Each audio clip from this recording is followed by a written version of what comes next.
Olá, boa noite. Hoje o Realidade em Pauta vai falar sobre apiterapia. Você sabe o que é isso? É uma medicina alternativa que usa os produtos das abelhas, como mel, própolis, geleia real, entre outros. Mas que também tem uma questão bem específica, pouco explorada, que é a apitoxina, ou seja, o uso do veneno da abelha. Ele tem se mostrado um poderoso anti-inflamatório e é usado para tratamento de artrite, artrose, bursite, reumatismo, entre outras doenças. Inclusive, essa medicina alternativa foi incorporada aos tratamentos alternativos atendidos pelo SUS no início deste ano.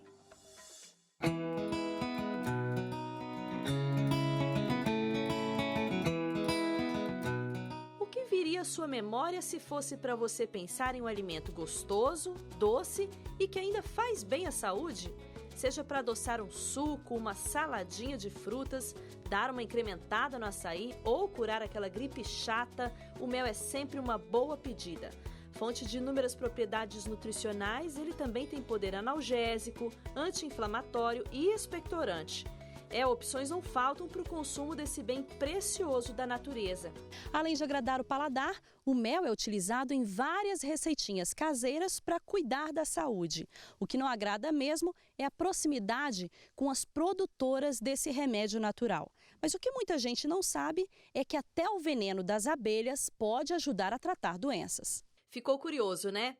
Neste ano, o Ministério da Saúde incluiu 10 novas práticas integrativas ao SUS, totalizando aí 29 procedimentos que completam tratamentos medicamentosos. A procura tem sido bem grande. Só no ano passado, mais de 1.400.000 pacientes foram atendidos. Um desses tratamentos é a apiterapia, um método que usa produtos produzidos pelas abelhas, como mel, o própolis, geleia real, pólen e a apitoxina que está presente no ferrão da abelha. É isso mesmo, para ficar bom tem que tomar uma ferroada. Uma não, várias.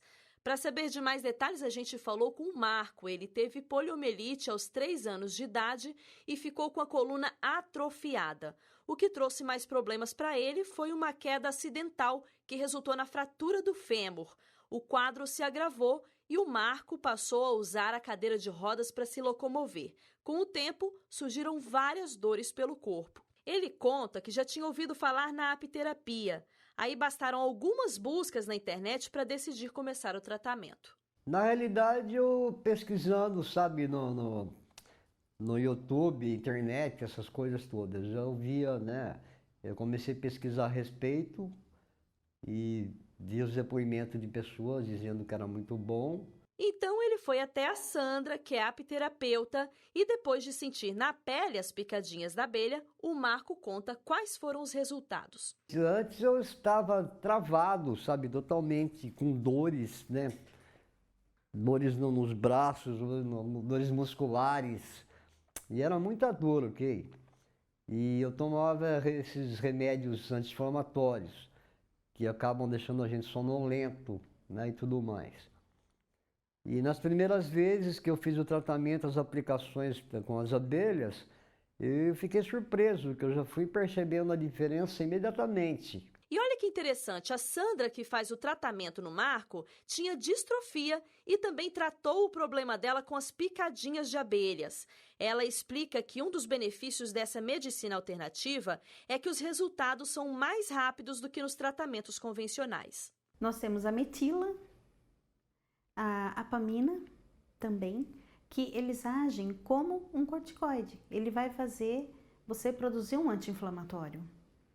Ele vai produzir um relaxamento e vai fazer com que a sua glândula suprarrenal produza o corticoide, que ele é responsável pelo seu bem-estar. Então, por isso que vai tirar a sua ansiedade, vai tirar a sua inflamação. Então, esses são os principais. Para matar a curiosidade, nós pedimos a Sandra para mostrar na prática como é feita a aplicação. Vamos colocar um gelinho. Só um pouquinho aqui embaixo. Isso. A gente já pega a abelha. Enquanto isso, o gelo ele dá uma anestesiada no local. Certo.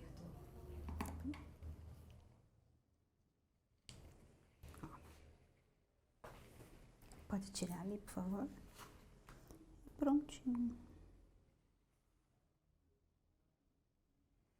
E pronto, já foi. Uma já foi.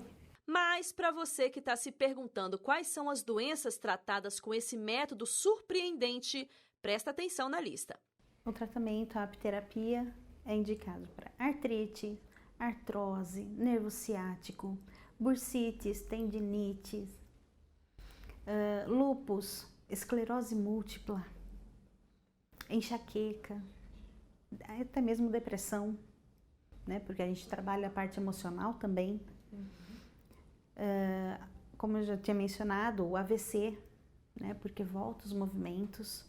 Tudo isso, então, ele vai englobando. Quem também já percebeu o aumento da procura desses métodos alternativos é o Roberto Moraes. Ele, que trabalha com apicultura há mais de 20 anos, conta que diariamente tem recebido pedidos de produtos utilizados na apiterapia. O mel ele sempre foi tradicional, né? A gente sempre falou em criação de abelha, sempre remete ao mel, o produto mais, vamos dizer, comum na apicultura. Mas tem aumentado muito a procura de outros produtos, até mesmo de veneno de abelha. O pessoal procura, às vezes comigo eu não trabalho com produção de veneno e nem geleia real, eu não trabalho, mas o pessoal tem procurando para fins terapêuticos, né?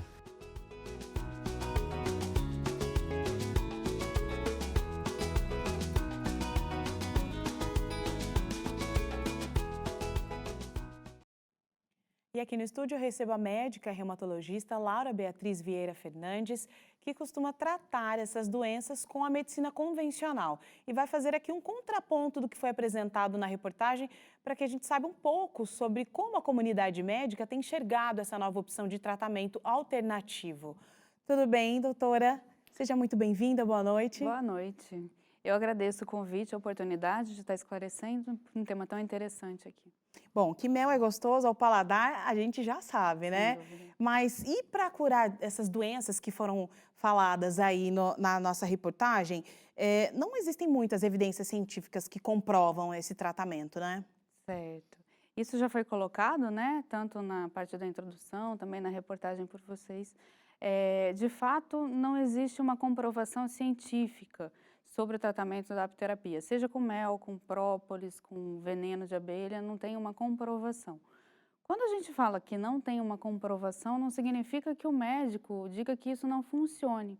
Simplesmente o fato de eu ser uma médica alopata, de formação alopata, eu tenho que me basear, por responsabilidade mesmo, na prescrição do tratamento com os meus pacientes, em coisas que sejam já amplamente estudadas, que já tenham uma divulgação, que tenha uma comprovação que funcione. Então, a gente acaba que não indica isso no dia a dia como prescrição. Eu, médica, não vou prescrever a apiterapia para um paciente por não ter comprovação, o que não significa que eu desaprove. E aí a gente pode entrar aí nesse mérito da questão de aprovar ou desaprovar, que é bastante interessante os estudos que a gente tem com placebo.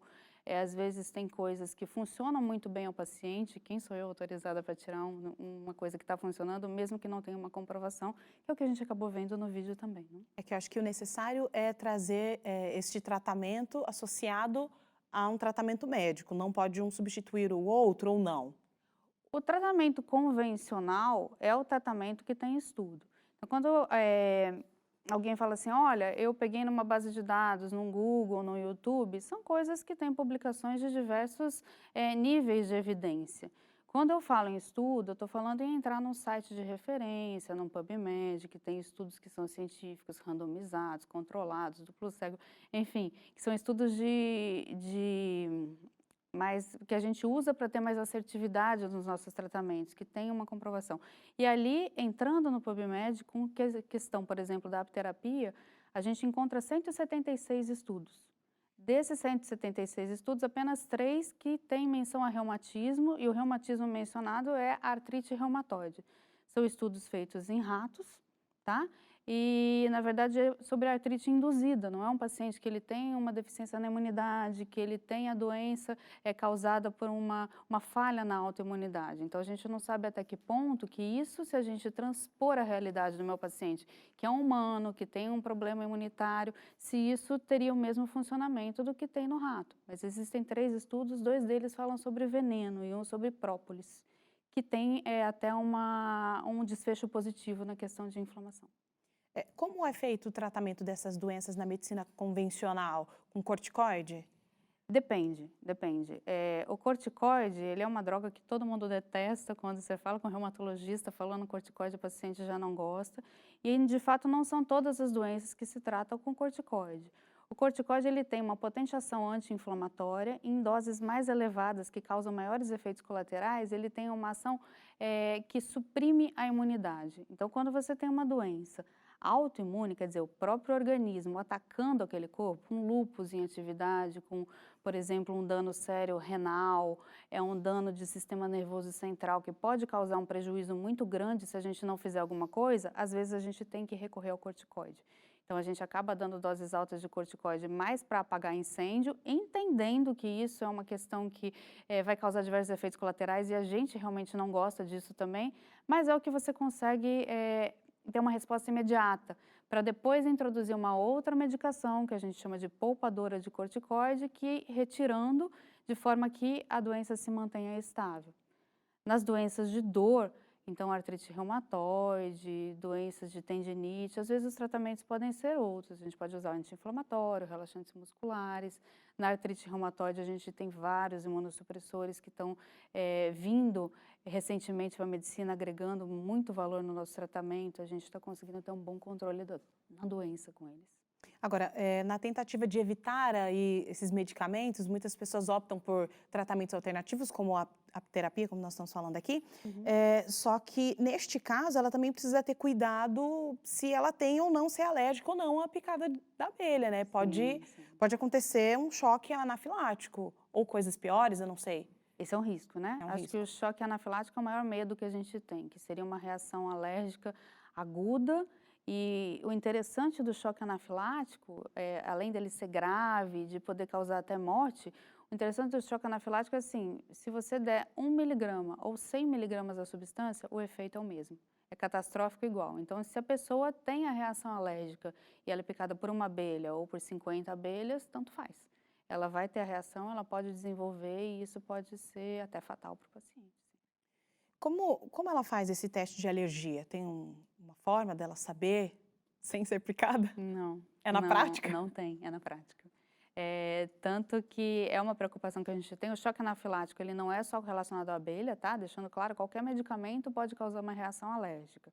E uma reação alérgica mais severa, que seria o choque anafilático, ele pode ser fatal. Se eu estou, na verdade, supervisionada, por exemplo, eu vou aplicar um medicamento na veia de um paciente, não vamos falar de abelha. E está dentro de um hospital, a gente vai observar e se a gente perceber qualquer indício que o paciente está tendo uma reação, falta de ar, coceira na garganta, a gente já vai imediatamente agir, né? Se você está num local que você não tem a possibilidade de intervenção, é mais complicado, porque um paciente em choque anafilático, ele vai ter um fechamento da glote, ele perde a respiração, ele pode vir a óbito em decorrência disso, a gente precisa intervir rapidamente, tanto em medicamento, às vezes até recorrer a uma intubação orotraqueal, colocar num aparelho para ele respirar. A toxina que usa o veneno da abelha para tratamento de várias doenças é preciso ser feita por um profissional qualificado e com muita cautela. Isso porque as pessoas alérgicas à picada de abelha não podem nem pensar em fazer esse tratamento porque elas correm um sério risco de sofrer um choque anafilático, que pode inclusive levar à morte.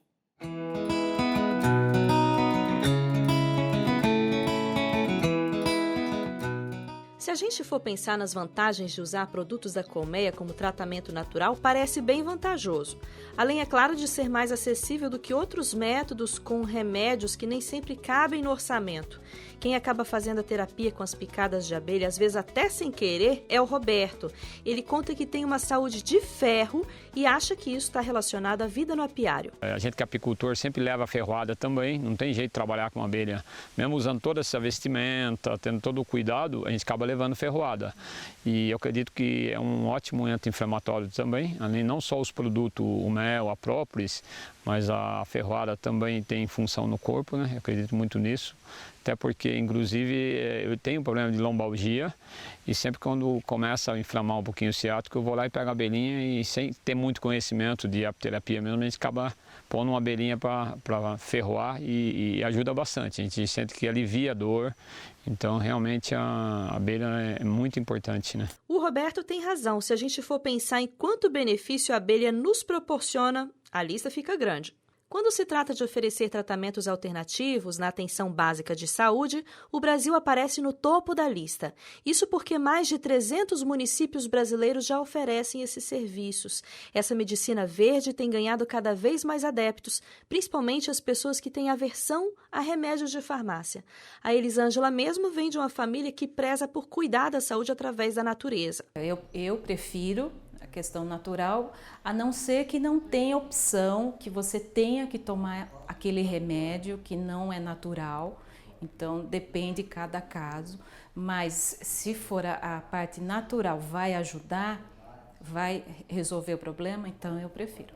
Na casa dela, o pai e a mãe já faziam apiterapia quando ela recebeu o diagnóstico de tendinite e problemas no nervo ciático. Só que a dona de casa morria de medo da dor causada pela picada de abelha. Foi quando ela se rendeu ao convite da Sandra e experimentou o método. Então aquele medo que eu tinha com respeito à picada sumiu. Porque a gente percebe que logo que ela faz a picada, não fica todo aquele ferrão da abelha, então você não fica sentindo a dor. Então, assim, fiz 6 sessões com ela, cada sessão tinha 3 picadas e foi melhorando, tanto é que eu não ergui esse braço, então eu senti melhora e com o passar do tempo eu ergo o braço, faço as minhas coisas. Aí ela não largou mais a apiterapia. De lá para cá, bastam os primeiros sintomas para ela ir procurar a Sandra. Se eu tenho alguma dor, então eu já procuro essa parte natural em vez de buscar outros tipos de remédios. A nossa equipe conversou com o Dr. Fabiano Luz para saber mais sobre as evidências científicas relacionadas à eficácia do tratamento. O que existe de evidência científica comprovada em relação ao tratamento com veneno?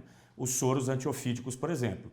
Os soros aracnídeos. De abelha não existe evidência com nível de evidência forte. Então, o que é o nível de evidência forte? Nível de evidência A. Todo mundo pesquisou e todo mundo achou o mesmo resultado, ou seja, que melhora, que pode curar e que não dá reação anafilática. A gente não substitui a medicina. Então, a pessoa precisa de um médico. E o que a gente orienta? Traz o exame que você tem. Então, a gente vai saber onde está o problema.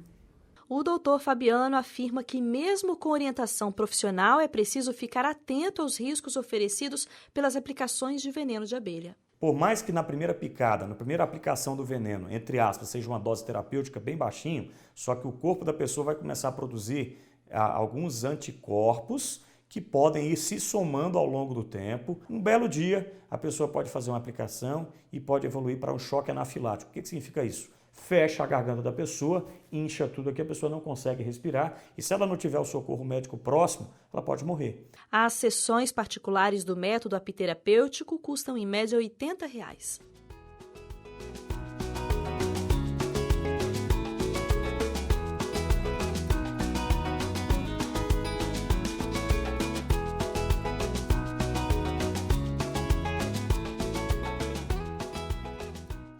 E a gente volta aqui para o estúdio com a nossa conversa com a médica reumatologista Laura Beatriz Vieira Fernandes.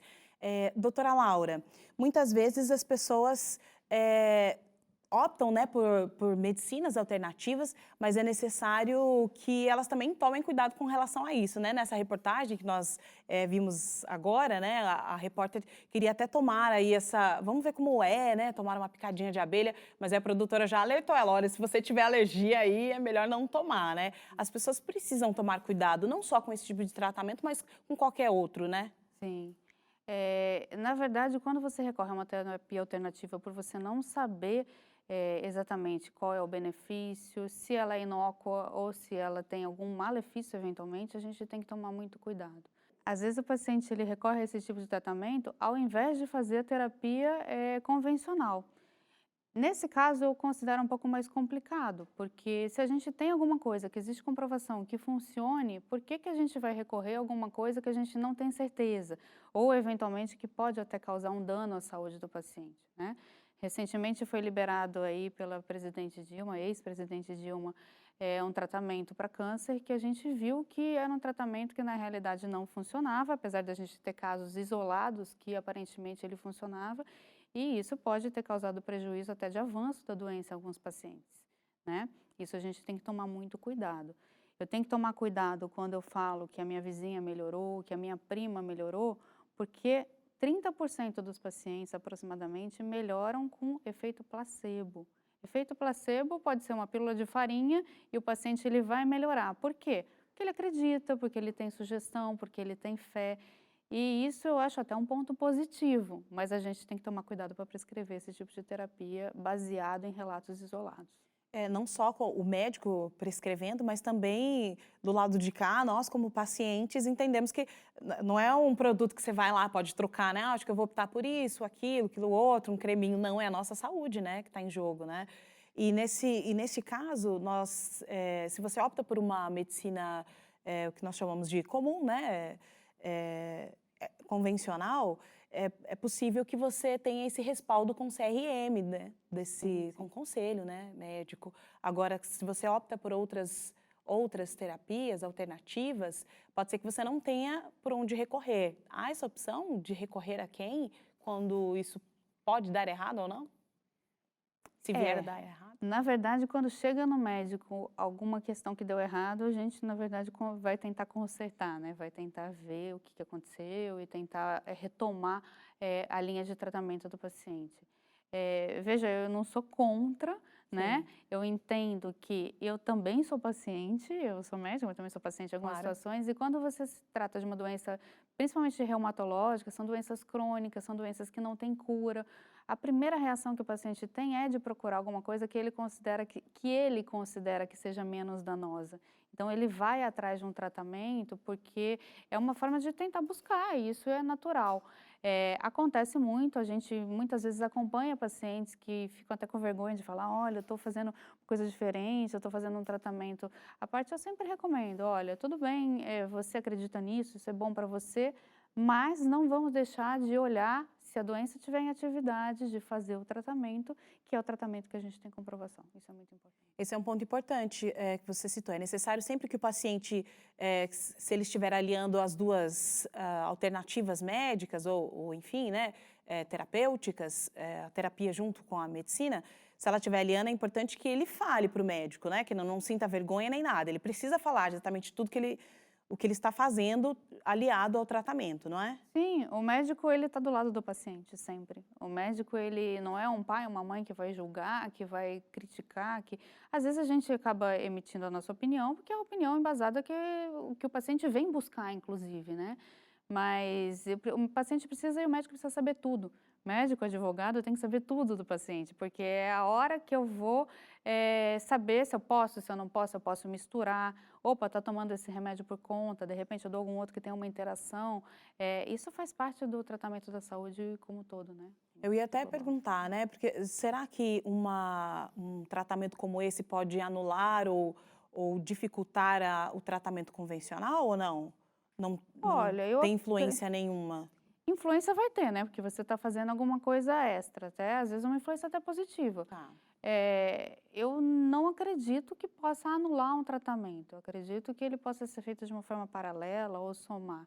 Mas voltando no que a gente falou, não tem evidência, é o que eu acredito. Eu acho que não interfere, mas a gente não tem certeza disso. Ainda não sabemos se é possível ou não, né? Dependendo também, né, que o veneno da abelha pode ser uma dosagem muito grande, né, em relação ao organismo e associado a um tratamento convencional, né? Pode ser, não tem como saber, né? Cada indivíduo é um e a gente não sabe a resposta desse indivíduo a esse tratamento, né? Nem ao tratamento que é estudado. A gente tem uma linha ali que a gente sabe mais ou menos como responde, mas o que um responde, o outro não responde, o que funciona para um, não funciona para outro, e isso acaba sendo mais complicado. Sim. Então, acho que como resumo aqui da nossa conversa, a gente consegue entender que é necessário que, se a pessoa optar por medicinas alternativas, né, é necessário que ela esteja num local onde ela consiga ter esse respaldo médico caso haja algum problema, né, que ela também consiga sempre ter essa linha de comunicação aberta com o seu médico, né, para passar as informações para ele, né. Então, é necessário que a gente precise sempre ter informação. Acho que é o papel importante aqui, a palavra-chave aqui da nossa conversa é informação, né? Do lado de lá, tanto o médico quanto o paciente com informação. Doutora, muito obrigada pela sua presença, pelas informações que foram passadas aqui. Eu que agradeço. Muito obrigada. Boa noite. Muito obrigada.